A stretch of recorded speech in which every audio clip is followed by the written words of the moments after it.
cette année, le thème de la journée mondiale de la rage est la rage, la réalité, pas la peur, qui est traduit depuis l'anglais. Rabies, facts, not fear. Donc c'est un peu mieux en anglais, où ça fait un petit jeu de mots entre les faits et pas la peur, mais peu importe. Au niveau du Gabon, donc, ce thème a été repris. C'est un thème, la réalité, pas la peur, qui est valable pour d'autres maladies tropicales négligées.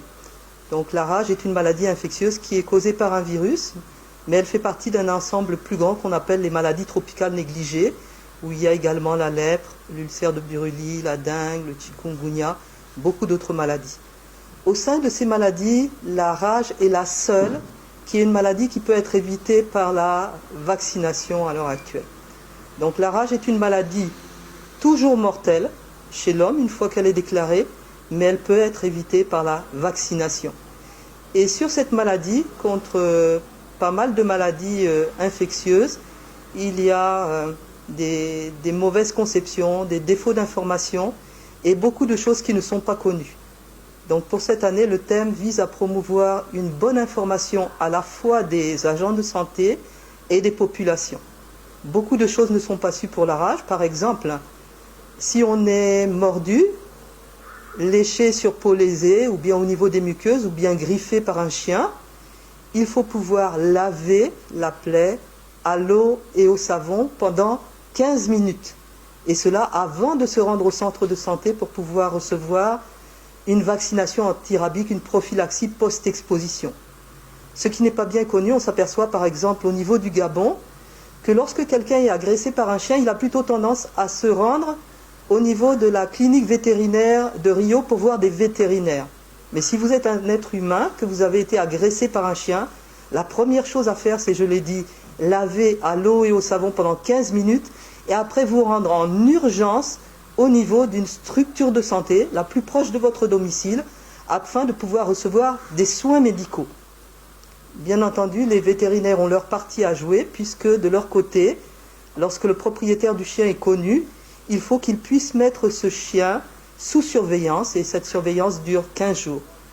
Donc au niveau du Gabon, l'état des lieux est que nous avons une structure de référence pilote qui est le centre de santé de Nzayon où s'effectue la prophylaxie post-exposition et cette structure travaille de manière préférentielle avec les services vétérinaires de la Direction générale de l'élevage. Si par hasard quelqu'un se rend d'abord pour voir un vétérinaire, il est référé au niveau du centre de santé de Nzayon. Pour la prise en charge, il faudrait pouvoir améliorer les choses, faire en sorte que les structures de santé, pas seulement le centre de santé de Nzayon, mais n'importe quelle structure qui reçoit une personne qui a été mordue par un chien, puisse avoir le réflexe d'envoyer aussi cette personne vers les vétérinaires afin qu'on puisse mettre les chiens sous surveillance. Donc la surveillance du chien dure 15 jours. Lorsqu'un chien est enragé, habituellement, il meurt dans une dizaine de jours. Donc un chien qui est encore vivant au bout de 10 jours n'était pas enragé. Néanmoins, je veux insister sur cela, il est tout à fait essentiel de mettre en œuvre la prophylaxie post-exposition, la vaccination contre la rage, sans attendre de savoir si le chien est enragé. Quand on est exposé à un risque potentiel de rage, on doit nécessairement se faire vacciner sans attendre. Pourquoi ? Parce que la rage est toujours mortelle une fois déclarée chez l'homme. C'est une des maladies pour lesquelles on a le plus fort taux de létalité. La rage est toujours mortelle, ça veut dire que s'il y a 100 personnes qui contractent la rage, on a 100 décès. La létalité est de 100%. Une maladie comme le Covid, si on a 100 personnes qui contractent la maladie, le taux de létalité dans notre pays est de 1%. Il y a des pays où c'est un peu plus élevé, mais au niveau de l'Afrique, c'est moins de 3%. Donc la létalité du Covid est faible par rapport à la rage. Il y a malheureusement beaucoup plus de cas. Mais la rage est toujours mortelle. La prise en charge, malheureusement, des expositions au risque de rage, des morsures, griffures ou léchages sur peau lésée, est payante. Donc le malade doit prendre en charge l'achat du vaccin et des immunoglobulines lorsque les lésions sont sévères, c'est-à-dire en pratique dès que ça saigne, ou bien qu'on a été agressé par exemple par une chauve-souris. Et pour pouvoir prendre en charge quelqu'un qui a été mordu par un chien, le nombre d'injections est de 4 injections par voie intramusculaire du vaccin antirabique Vérorab.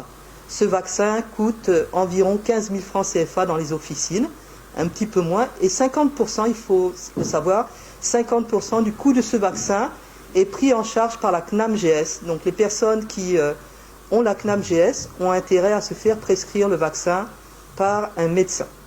Nous avons un projet de pouvoir avoir, comme ça se fait dans d'autres pays, une prise en charge de la rage qui soit gratuite. Ce n'est pas encore le cas actuellement, mais nous espérons qu'au moins sur Libreville, c'est quelque chose qui va pouvoir commencer à se mettre en place à partir de l'année prochaine.